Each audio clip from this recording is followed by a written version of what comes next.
Hi, I'm Miss Sarah Teo, the Head of Department for English in Woodlands Secondary. For this question, it is to find out if you have a strong interest in English language.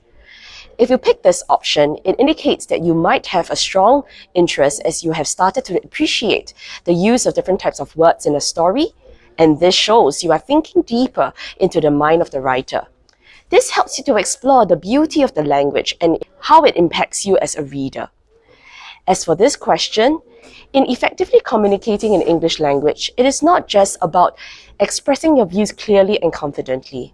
It is about exploring a variety of perspectives and viewpoints that may differ from your own, and these viewpoints can broaden your thinking to achieve a mature voice.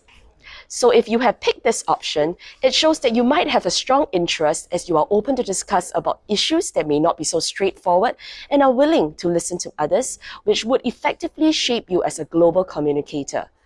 As for English literature, what you will be reading will also not be so straightforward and would present multiple viewpoints. It will be exciting for you to explore the minds of various characters in order to achieve your own personal stance towards the matter. If you want to find out more, do explore our other videos.